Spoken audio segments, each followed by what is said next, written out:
Okay. Good evening, ladies and gentlemen. Welcome to episode 133 of Roundabout Sports, presented by Interstate 70 Sports Media, where our passion is our profession. Thank you so much for tuning in. It is Wednesday, May 27th, 2025, Wednesday, May 28th, 2025. I'm sorry. I even have that written down in the description here. And I am honored after months of being away, not me, of course, but it's my great pleasure to welcome back to Roundabout Sports full time the amazing and fabulous one herself, Miss Babs. Hi guys, how are you? Long time no see. Babs, how are you doing? I am doing well. If you're experiencing a little bit of lag, it's on my end, and I apologize, everyone. I am working on it, but I promise it'll be fixed in just a little bit. Well, I'm just glad to know it is not on my end for once. Folks, be sure to tune in to Roundabout Sports on our very own different platforms. You can find us on Spotify, iTunes, iHeartRadio, Amazon Music, Pocket Cast, and anywhere else you stream your shows. Get some water in there. Be sure to follow us on Facebook, on X, and on the Interstate 70 Sports Media official YouTube channel. This will also be the last episode of me being 29 years old because, of course, next week I'm turning 30. Whoop, whoop. I'm getting old. Yay! Happy early birthday. Thank you. We will figure out what to do for all that. And with all that said, there's a lot going on in the world of sports, Babs. But the first thing we have to talk about is actually something out of the world of WWE. And I mean, this is the funny thing. So there's a major twist in this whole Vince McMahon sex trafficking lawsuit. I'm going to let you, since you're back, take the floor on this and explain to everybody tuning in what is going on. Well, as you know, Vince McMahon is under a lot of fire because of a potential lawsuit with a young lady that used to be an employee for Titan Sports. There are a lot of sexual charges involved with this, and it's kind of interesting. His right-hand man, Johnny Ace, John Laurinaitis, has made the ultimate heel turn today, and he has testified against Vince McMahon after also being involved with this, and it was proven, I guess, that he was innocent, and he turned in evidence against Vince today, and that's going to be an interesting thing to see what happens, because he was actually a part of the lawsuit, because he was actually involved. So now that everything's coming out that he was proven innocent and he did the ultimate heel turn, I guess we'll see if Vince has anything to say. And to piggyback off of that, apparently I've heard that Vince is trying to buy back WWE from the Rock's Sports. I don't remember what that name was, but TKO basically. Yeah, TKO, and he has been wanting to buy it back from The Rock, and he has been trying to gain control, and apparently rumors are that he's trying to make his own promotion again. Yeah, this is my thing about all of this. This whole thing with first off, Vince McMahon, this was stated, the thing about Vince McMahon wanting to buy TKO came from on Jonathan Coachman's podcast. Now, Jonathan Coachman's also been very bitter about a lot of things in regards to WWE, so I wouldn't be surprised if it's just all smoke and mirrors.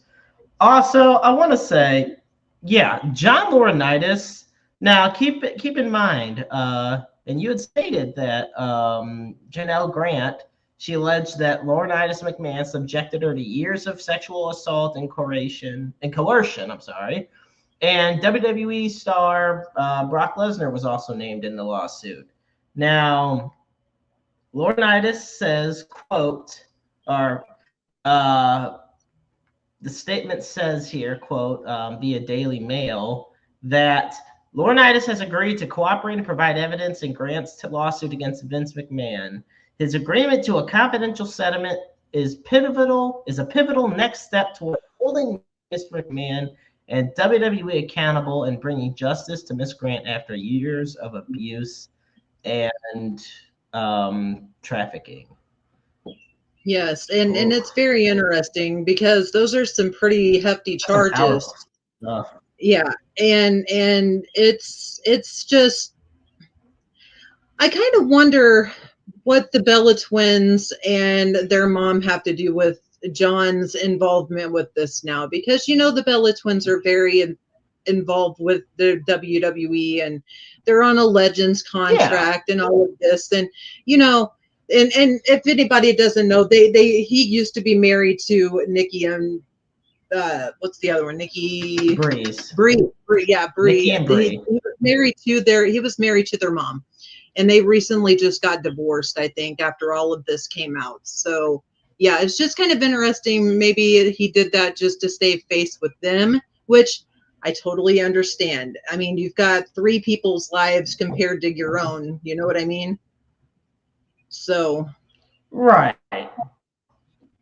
And here's my thing. It's just one giant, and like I said, Vince McMahon is an enigma of a human being, and he's probably the most influential person in professional wrestling history. But you can say that and also say that if there is a hell, he's probably going to it. I mean, yes. I think it's fair to say both statements are true. When people look at Vince McMahon, they don't, praise him as a great guy. They praise him as a great businessman who will do whatever it takes to get things done. So, yeah, it's a lot of big developments, and this lawsuit's been going on for a hot minute now. So we'll just have to see how it can. At least a year, and we'll have to see how it continues to play out. And it's crazy that it's just picking up more and more steam with everything. And it's really sad. Coming as a wrestling fan and being a huge WWE fan during the Attitude Era and all of the PG eras and all of that.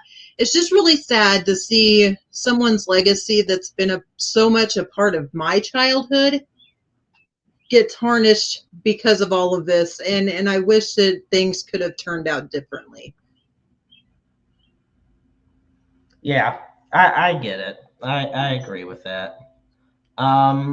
Folks, you're tuning in to episode 133 of Roundabout Sports. I'm the Maestro Jeremy Carp alongside the amazing Babs. There is a lot more that we have to talk about here in the world of sports. And another thing I want to talk about is, right now, as of this live broadcast, the Cardinals are losing 3-0 against the Baltimore Orioles in the top of the 4th inning. That said, in the past, however many games you want to say it's been, I guess we're going to do basically the 22-game stretch here. Okay. And in their current 17-5 stretch, so in their past 22 games, the Cardinals have a 2.2 ERA in baseball, which is best in the National League. Which is very shocking to me. Which is definitely very shocking. I definitely agree with you on that one. I won't lie. I've been saying the last 2 or 3 days that they've been winning out of pure spite. I'm just saying. Honestly. Yeah. I agree with there. And what's interesting? Josh Jacobs from Redbird, he had a great article, and what's interesting? He says that the greatest obstacle for the Cardinals in regards to them getting a playoff spot this year, because they've already exceeded expectations, but he says the greatest obstacle to the Cardinals' playoff hopes in 2025 is the number of teams fighting for a playoff spot. He says, quote, there are 11 teams in the NL with a legit chance to make the playoffs. Only 6 spots go around. So there is a good chance, Babs, and this happened a long time before the wild card format was created, where the Cardinals could win 90 games and still miss the playoffs. What is your take on this? I mean, I get it, and I get the point that they're trying to, make it a little bit more competitive. And I've also heard rumblings that they're trying to expand it a little bit more and have like 4 wild card teams, and then they have wild card games and all kinds of stuff. And I think I don't know, just simplify the game a little bit. And I feel like if you win 90 games and you still miss the playoffs, it's kind of it's I don't even know how to describe it. It's not wrong, but it's not right either. Yeah, I agree. And Jordan Walker, we've talked on the show about him multiple times over the past few weeks. And one thing that excuse me, they had a brain fart there. One person we've talked about on the team the past few weeks on Roundabout Sports has been Jordan Walker. Well, Jordan Walker just hit a 2-out, 2-run hit to give the Cardinals some life. It is now 3-2 Baltimore in the top of the 4th. So we got some hope there. And Walker's getting hot, once again, at just the right time. We're heading into the summer, no pun intended. Getting closer and closer to the All-Star break. And you get to the point where you start looking at who are buyers, who are sellers. And I definitely know we'll be talking about that a lot as in the coming weeks and, beyond, of course. Right now, do the Cardinals look more like sellers or buyers? No. I think if they keep on the track that they are right now, they'll definitely be buyers, because honestly, they have a good chance at their division. And honestly, since they're winning now, which again, this whole season has just been a complete shock to me. I can't believe we've won as many games as we have, honestly, because I was expecting us to have a 60-game winning season this season. So anything over than that is bonus for me. So I'll take what we can get. Exactly. Like you said, I mean, right now, the Cardinals, if you look at the National League, right now the Cardinals are in second place, 3 games behind the Cubs. The biggest problem for me with the Cardinals is basically being away from Busch. When they while they are 19-8 at home, they are 12-16 on the road. Which isn't too terrible. I mean, it's not good, but it's not bad either. They just need to start winning a few more games here and there. Not all of them, just 1 or 2 more while they're on the road, and it'll all even itself out, I think. Yeah, I mean, I guess. And I look at the rest of the Cardinals schedule. I mean, they got the Rangers coming up after this game against the Orioles. They're off tomorrow. They go to Texas to face the Rangers. Then you got the second I-70 series of the year between the Royals and the Cardinals. And that's in St. Louis this time. And then you get the most, to me, you're coming up to 2 of the most crucial series of the season. You got a 3-game set at home against the Dodgers, and then you got a 3-game set at home against the Blue Jays. That's not the big one. The big one comes after that, when you got a 4-game series in Milwaukee. Now, you take the split or higher in that series, and you've given yourself a lot of breathing room for at least keeping up with either passing the Cubs or at least keeping pace with them. Because Milwaukee's in 3rd, push them farther down behind, and now it's just a 2-team race. You see where I'm getting with that? And I'd feel much more comfortable going up against the Cubs than the Brewers right now. Yeah, I'm definitely with you on that one. So, and looking at the Cardinals right now, it is still, looks like it, by the looks of it, still 3-2 Baltimore. They're heading to the bottom of the 4th now, so they couldn't get anything else. And you know what's amazing? The Cardinals are 31-24, and they're in 2nd place. The Royals are 29-27, and they're in 4th place in their division. We talk about, teams that aren't doing that bad. Kansas City's not doing that bad. Except for the fact that they have the Twins, the Guardians, and the Tigers all on hot streaks. Tigers have, by my account, the best record in baseball. Yep, Detroit Tigers, 37-20.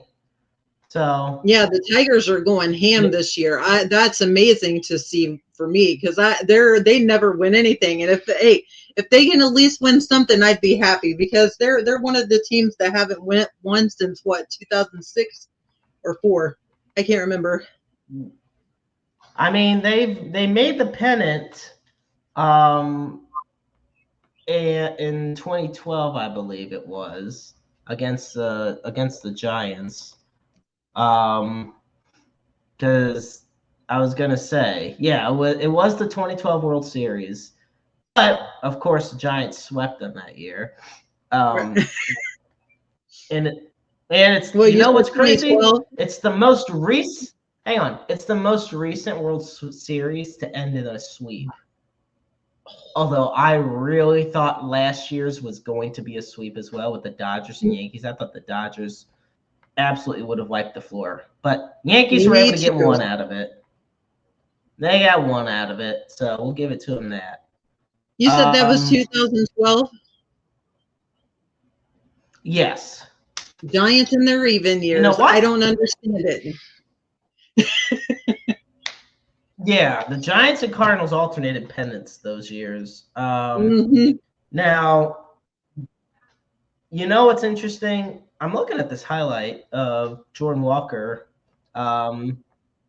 getting that. He has a really good goal on that hit. It was right kind of on the left side from our TV view of the plate. And Walker did a great job pulling at that. Got it right in between the third baseman and the shortstop. Good 2-out hit there. Cardinals are within 1. And so he's one of those guys that I've said this is a make or break for him. And I think all the, podcasters, writers, everybody out there has said that for a guy such as Jordan Walker. Now, can I ask you this about Jordan Walker? Now, everyone claimed. Now, okay, I won't say everyone, but there was a big claim that he was supposed to be the next Oscar Taveras. Now, were we wrong by that assumption? And did we put pressure on him that was unneeded or unnecessary? Because I feel like comparing players before they've even hit an MLB field is kind of unfair. And I know that Jordan Walker's had his struggles, and I know that Jordan Walker's not been per a par where he was supposed to be, but do you think we were kind of unfair with that?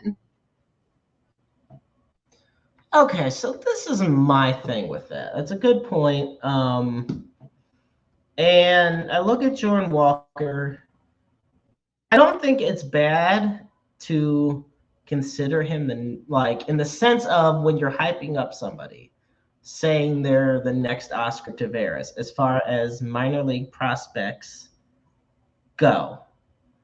I think the problem, the reason he was struggling these past couple seasons is because the Cardinals as a team failed him and his development. Oh, yeah. You Oh, sent yes. up and down the minors multiple times.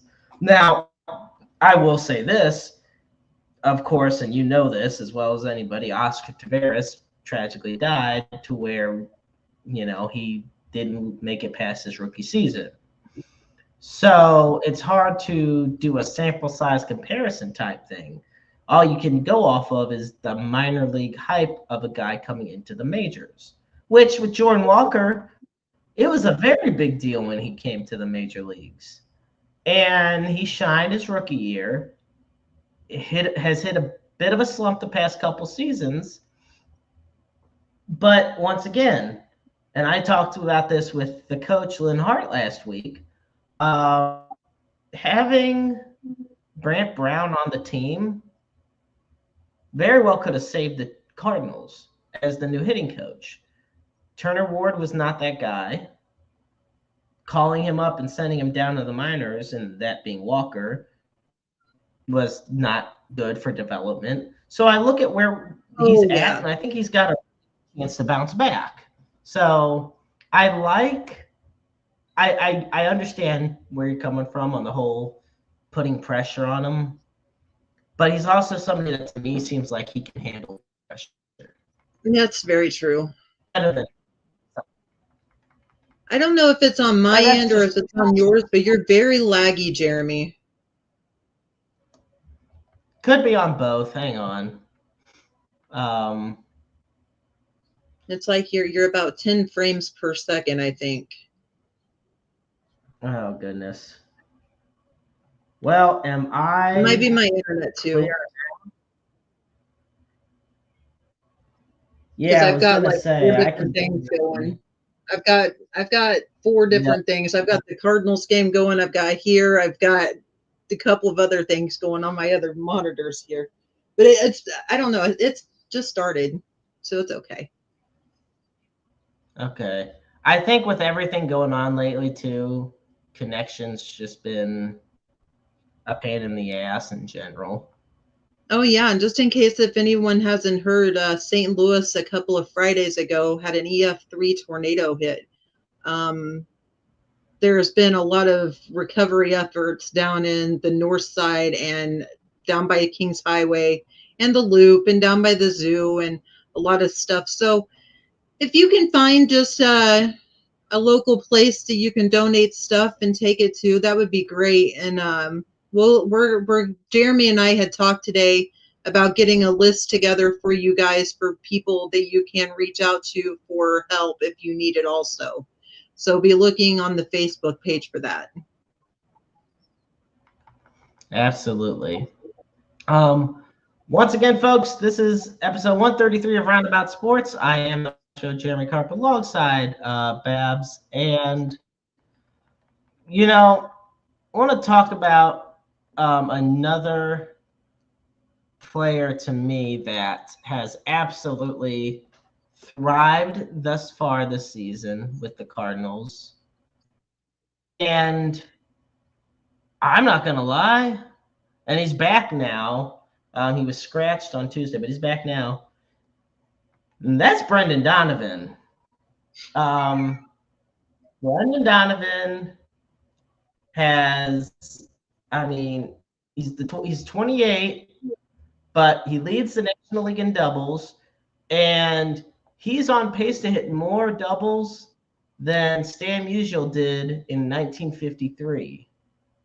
And Matt Carpenter in 2013, who are both they are the ones that lead as far as lefties go. Keep in mind, all time Joe Medwick had 64 doubles in 1936, which is the club record. But he has done a lot of off-season homework and studied, and it's interesting because in such an analytic-driven sport that baseball has become, Donovan has almost become that personification of it.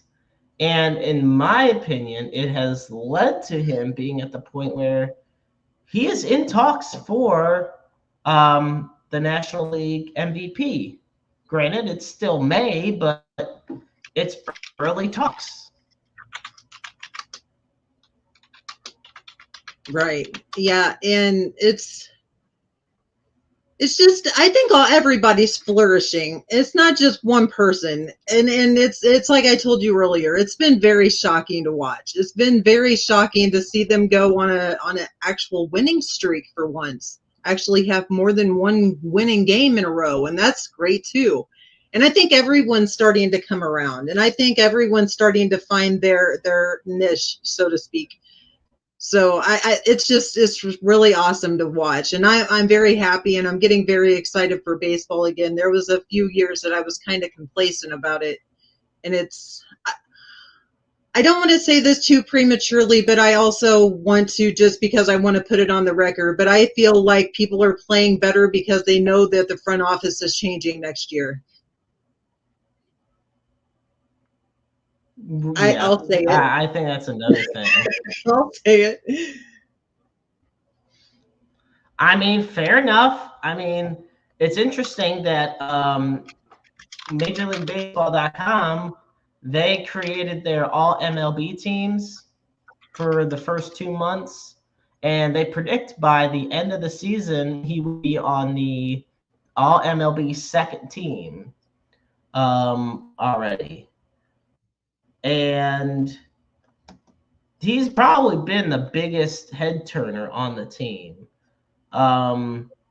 He has a 280 average from, well, he leads the NL as well in hits on top of average and doubles. He's hitting 328 this year. And among all second basemen that are qualified for an OPS statistic, he's leading with .853. And like I said, it's just he's doing so much better overall. Well, it's like I told you a few weeks ago that I told you that if you feel like you're just going to a complacent 9 to 5 job every day, you're not going to produce your best stuff. You're just pretty much punching in your clock, doing your own same routine every day. And once you finally get someone that actually cares and actually wants to change and actually wants to help you do things and make changes, your playing starts better. And look, we've changed pretty much all of our coaching on the inside, pretty much, besides our manager. And I think that's been a blessing in disguise, really, even if Ollie's still there. Good old Ollie. Oh, man. I'm not I wouldn't even be mad at him this year. At least we've won games. And it would be something different if we were at 30 wins and I don't know, however many losses, but it would just be different. But we're actually, winning games and actually going out there, and it actually looks like there might be a spark again. I was going to say, there is something about this St. Louis Cardinals team that very much fascinates me. And this is something I wanted to. So Sports Illustrated brought this out a couple hours ago.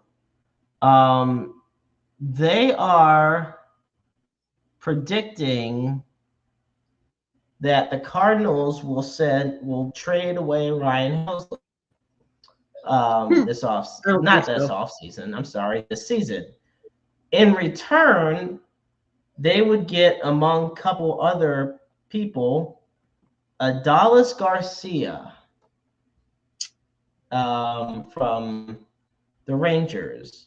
Now, it says Garrett Kermans predicts the Cardinals will send Helsley to the Rangers for Adalis Garcia, Emiliano Teodo, and Blaine Krim. So you get potential starter in the rotation. Wasn't he a Cardinal already? Yeah, but this is the thing. Once a Cardinal, always a Cardinal, first of all. Second, I mean, he's also only, I don't know. It depends, because I think the Cardinals, as great as Helsley is, I'm not saying they're going to automatically do this. I'm not saying this was a 1,000% great idea. What I'm saying is the Cardinals have a surplus in their bullpen and in their rotation to where they can spare arms better than they can bats.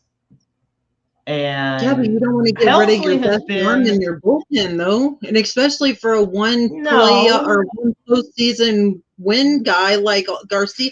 No offense to Garcia, I loved him as a Cardinal. He was one of my favorite players whenever he was here.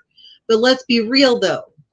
You don't trade your best bullpen arm for a one playoff good season, because that just shows you're crazy, first of all, and second of all, like, who are you going to replace him with? Garcia's an outfielder. Are you going to put Garcia in the bullpen for him? I don't know. Maybe I'm just overthinking it a little. Well, I will say a quick interesting fact is the fact that Adolis Garcia is the godfather of Randy Arozareno's daughter, who was and Randy Arozareno was another former Cardinal. Excuse me. So it's just one of those small tidbits that we get in life that makes things just so much fun. But Rosarena, you know, that's a name I haven't heard in a minute.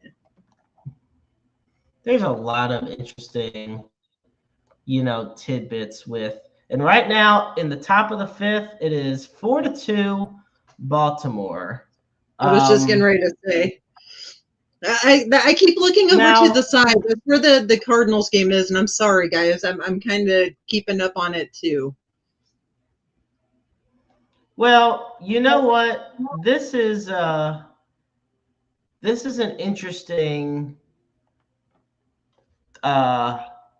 thing as far as you want to talk about additions and players that who the Cardinals should get, who they should trade for, whatever the case is. And it's kind of fitting. I'm talking about the Orioles at the same time, or kind of fitting that, they're playing the Orioles when I talk about this. But you have, to me, you want to boost the, you want to boost the rotation or the bullpen. Hell, I know he's 35. You can get him for a minor deal. Andrew Kittredge, okay? Because let me tell you something. Last year, Kittredge in 74 games, which is a hell of a lot of appearances, had a 2.80 ERA. Now, this year he signed a 1-year, $10 million deal with Baltimore. And Baltimore has been bad enough to where they can offload some talent. And they just fired their manager last week. They are a complete one. You want to talk about a team that's a 180 of what they were last year? That is literally the definition of the Baltimore Orioles. So I think. And they have my boy Tyler, too. Right. Also, I want to take this moment to talk about some of the latest prospects that the Cardinals have in their farm system. Most notably, their top three. So, right now this season, we're going to start off with J.J. Weatherholt, the infielder that was drafted number 7 overall. All right, 22 years old. He's played in 32 games this season in Springfield with the Cardinals. He's hit .284 with 3 home runs, 17 RBIs, 6 stolen bases. He's walked 18 times and scored 20 runs. They still MLB.com projects them to debut next season, but that's a hell of a start for a guy just drafted in 32 games. How old is he again? I would say so. 22. Gosh. Oh, wow. Yeah, that's really good. He's a youngin'. Next up, our number 2 prospect here, the Quinn Matthews, I pitcher. was going to say Quinn, Now, the yeah. 24-year-old pitcher, he's had some shoulder issues this season, and he's only made some 5 starts with Memphis. But he has made 1 start each with the FCL Cardinals and the Palm Beach Cardinals in Class A. Right now this season, he has a 4.11 ERA, so it's definitely not looking too good so far. But from April 11th through May 19th, he missed the season. So 2 straight scoreless outings since then. And MLB is projecting him to make his debut this year at some point. Now, I could see that, yeah. I could probably see them doing that for fall call-ups.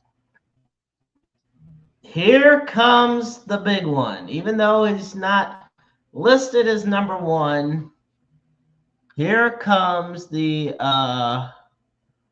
interesting one himself, Tink Hence, the other pitcher that's been very hot here for the Cardinals. So, back on yesterday, actually, Tink Hence took the next steps on Tuesday, made a rehab start for the Palm Beach Cardinals, and, he went 1.2 shutout innings and allowed 3 hits, walked a pair, and struck out 1.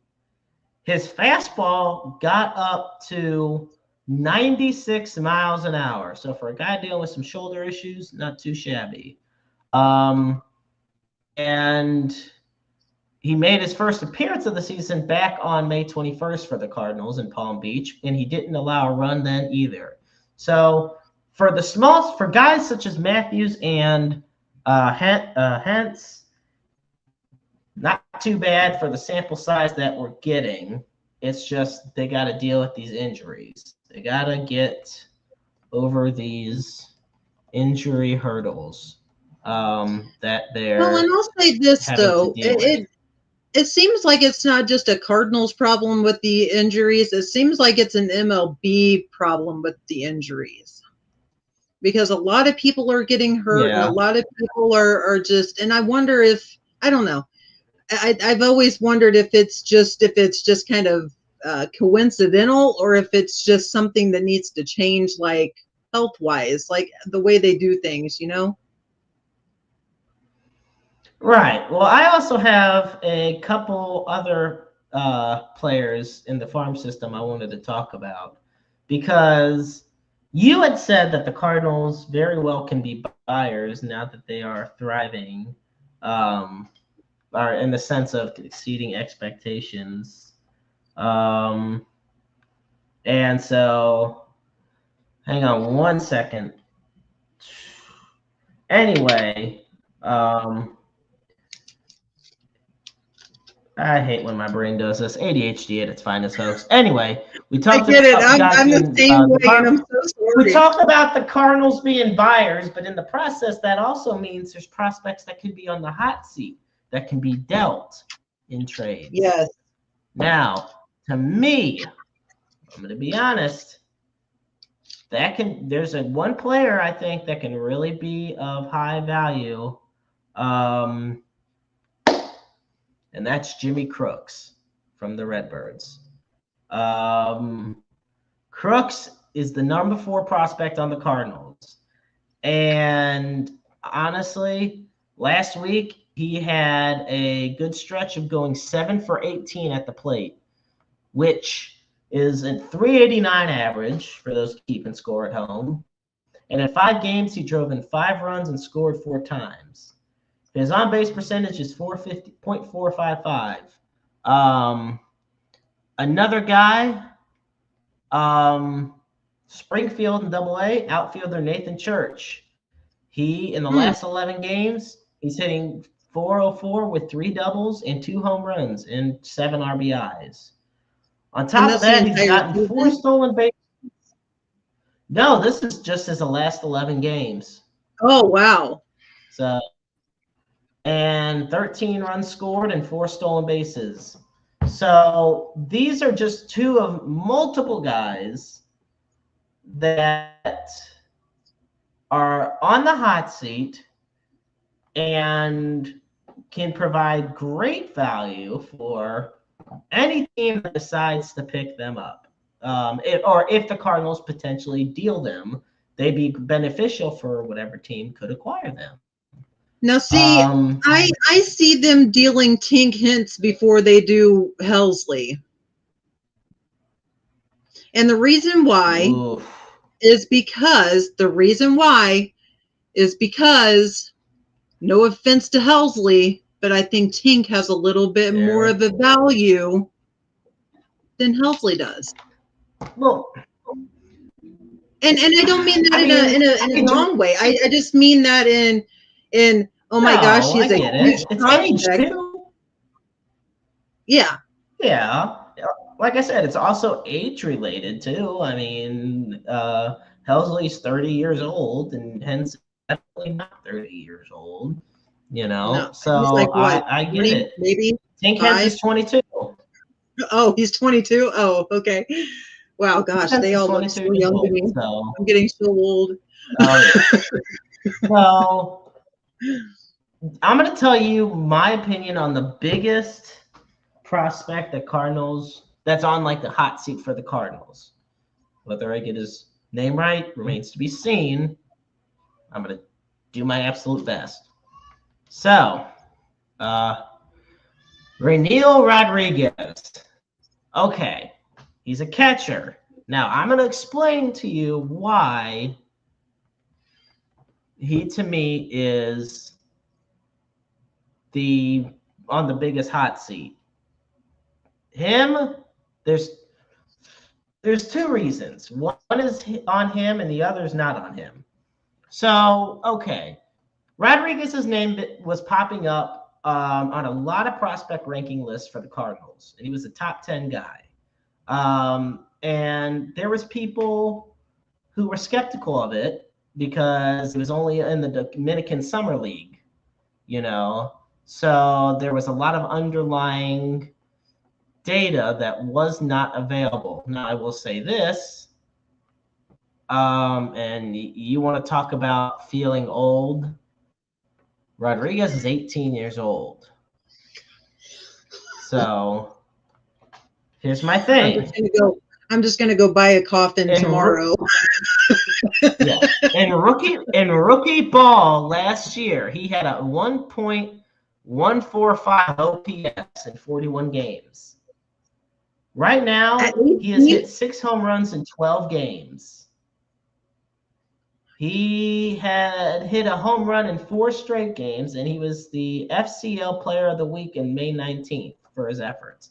This year, he is slashing 389, 531, 944, and he's walked as many times as he's struck out. Now, here is why I think he can very well have a lot of value to be dealt. There's 2 ways you can look at him. You can look at him as a future main catcher for the Cardinals. Or you look at what Ivan Herrera is doing right now, add in the fact that Herrera is literally 24 years old. Well, just a few days from being 25, point notwithstanding. And he is currently hitting 354 this season. Think about that. He is already hitting 354 with 5 homers, 25 RBIs, and hell, something that catchers don't get often, a stolen base. And he has 28 hits. He's also only struck out 15 times in the last 30 games. So half is not bad. Well, yeah, that's almost what I'm saying. Like, he's up there. I'm sorry, right. I think there's a lag again. But that's what I'm. I figured. So time is on Rodriguez's side here because he is literally the age as a high school senior. Behind the plate, scouts have noticed his arm strength That's kind of below average You said he was to still a average. senior in high school, right? Or did you say he graduated this year? No, he is the same age as a high school senior. Okay. Okay. Yeah. But that's still amazing, though. Like, holy cow. Yeah, exactly. So the sky's the limit for him. The sky's the limit. Like I said, he's got plenty of time on his side. But if you're the Cardinals and you want to buy, if you're in win now mode, I hate to say it, consider dealing a guy like Rodriguez.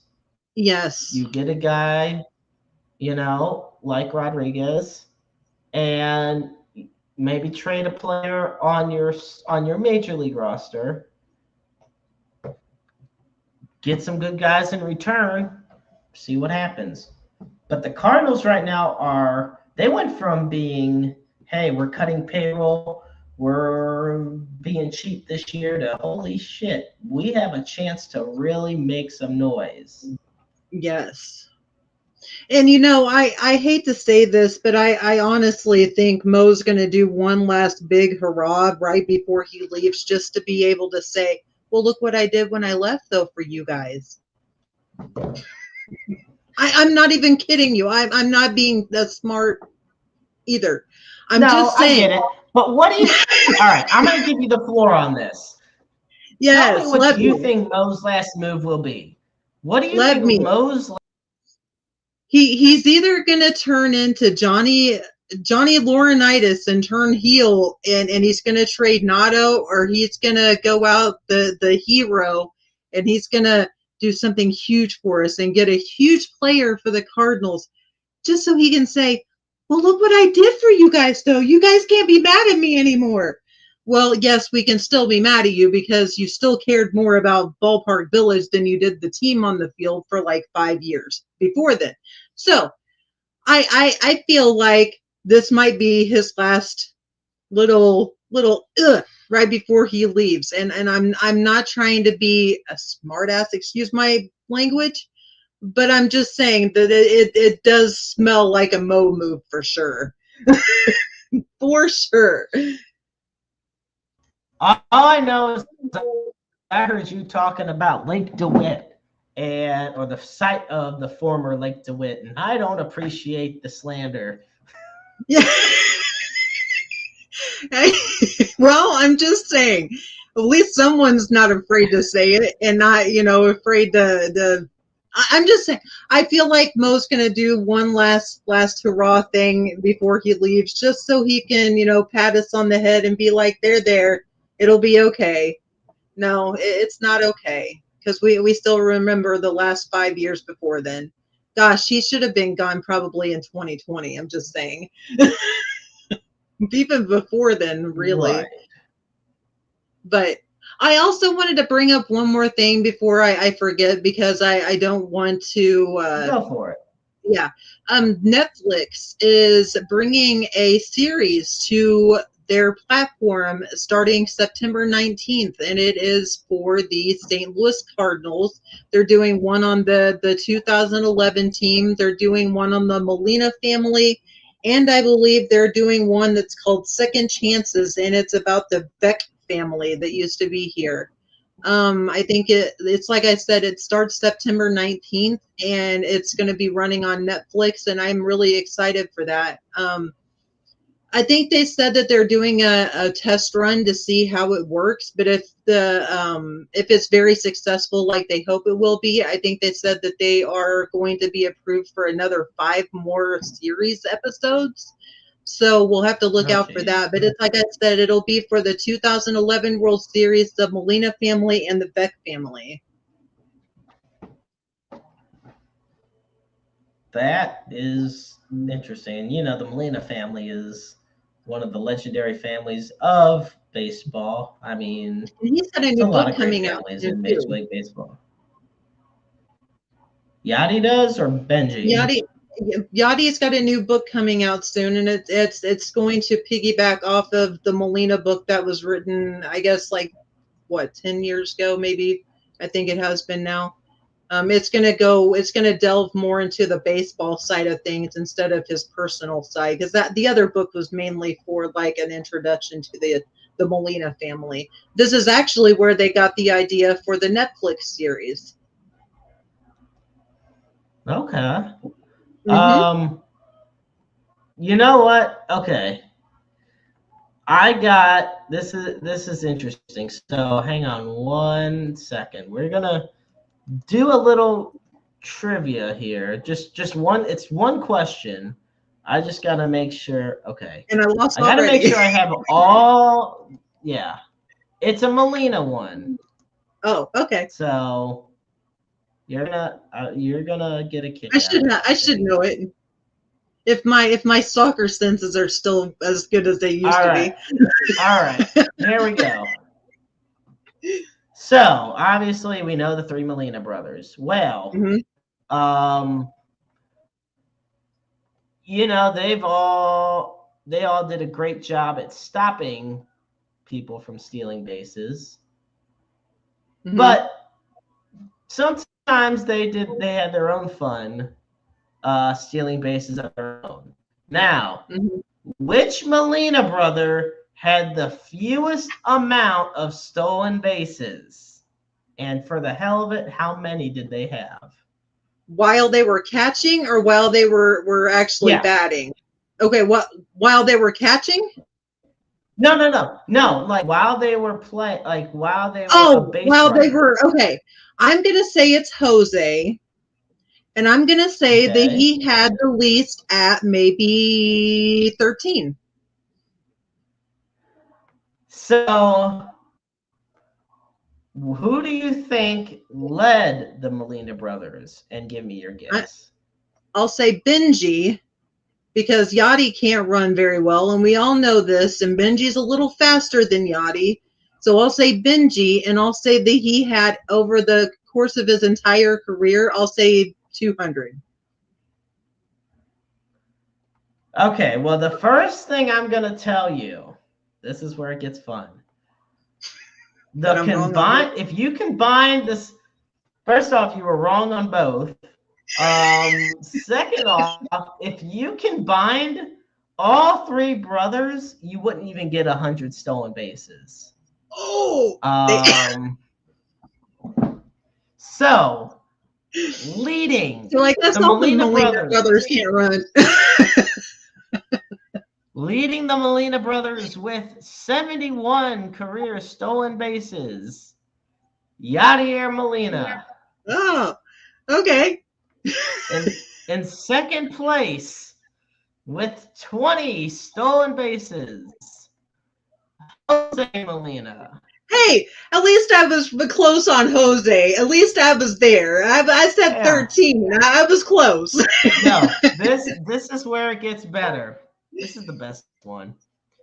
In third and last place among the Molina brothers in stolen bases, with a grand total of 3 stolen bases, Benji Molina. Yeah. Oh, wow. Benji has I gotta remember, the Benji Molina has the second fewest stolen bases of any player with at least 5,000 plate appearances. 5,000. Oh, okay. The one with less stolen bases than him, excuse me, was Cecil Fielder with 2. Cecil Fielder? I guess that's a name that didn't last very long, huh? Prince Fielder's father. Oh. Well, you know. No, Cecil Fielder. Honestly, though, Cecil Fielder was a hell of a player. World Series champ, hit over 300 home runs. I mean, obviously, he just didn't, steal a lot of bases. It just skipped a generation. That's all. yeah, it's just one of those things. Now I have to know. I absolutely have to know. I'm looking this up before we wrap it up, folks. I have to look up the Cardinals all-time stolen base leaders.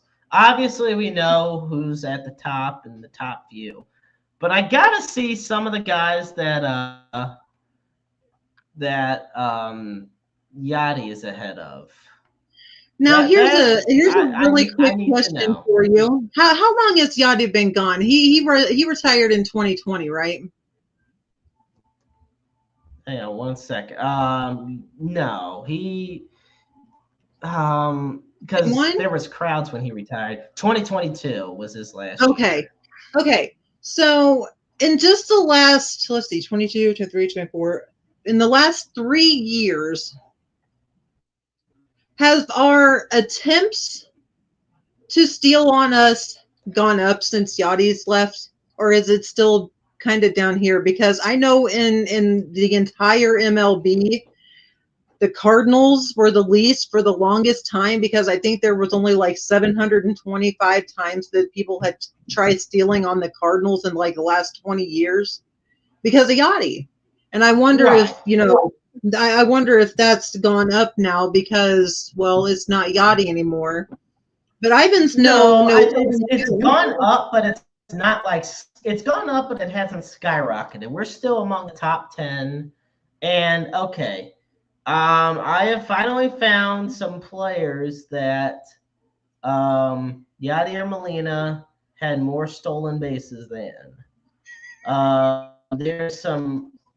These are some really random guys. I'm trying to find some really good players on here. So obviously you have the great Bill White. You have Enos Gosh, you Slaughter. have to go back all the way to the 60s. The 60s, 70s, and 80s. Here's one. He had more stolen bases than Harrison Bader. But well, yeah, I guess that's something. But I guess let's also not get into that and what's year difference. I mean, we're talking 19 years compared to how many. Then you got Tyler O'Neill, Brendan Ryan, Marty Merritt. Okay.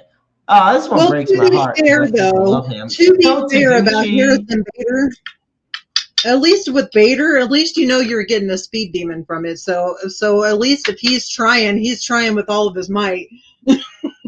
So. Yeah. I just love how the jump goes from Vince Coleman at 549 all the way up to Lou Brock at 888. That's the one that kills me. So, but with that, folks, after that little trivia, we're gonna wrap it up here for episode 133 of Roundabout Sports. Be sure to follow us. Roundabout Sports is on Spotify, iTunes, iHeartRadio, Amazon Music, Pocket Cast, and anywhere else. Hey, Jeremy. Oh, do you want me to tell them about the new start time next week, or are we still in discussion of that? Okay, so folks, this is the thing. We are working on a new start time for Roundabout Sports at 6:30 p.m. Central Standard Time. Whether that will take effect next week, because next Wednesday is my birthday. Oh, it's your birthday, right. Or when. But point notwithstanding, yes, the plan is to have the new show time start at 6:30 CST. I'll put it on all the streaming platforms. But be sure to follow. Oh, go ahead. I'm so sorry. I keep interrupting you because there's a lag. I'm so sorry. I'll throw a poll on the Facebook page to see if you guys would prefer it at 6:30 or 7, because we're just trying to figure this out earlier for you guys, basically. So I'll throw a poll on there for a couple of days and see what I find out. Exactly. So with that, be sure to follow us on Facebook, on X, and on the I-70 Sports Media YouTube channel. And as always, folks, we end our shows by putting up the NAMI helpline. For that, you dial 1-800-950-NAMI. 1-800-950-NAMI. The National Alliance of Mental Illness is the nation's largest grassroots mental health organization dedicated to building better lives for those who struggle with mental health issues. And of course, we close our show every week by putting up the suicide and crisis lifeline number. For that, you dial 988. The line is open 24/7, 365, 366 on leap years. I understand you're never alone in this world. There is always somebody out there who loves you, who cares about you, who wants nothing but the best for you. Um, we all go through our struggles every single day in life, and your life, your struggles are valid. Everything that you go through matters. So I don't want you to have to try. We all struggle, and that doesn't mean that you face these struggles alone. You are just a phone call, a text message, an email, an appointment away from what could be that life-saving moment for you. And you could be the listening ears and watchful eyes for somebody who could have that life-saving moment as well. As always, I want to thank Babs for being back with us. I'm Maestro Jeremy Carp. Until then, life is a book full of empty pages just waiting to be written in. Make your lives worth reading. Good night, everybody.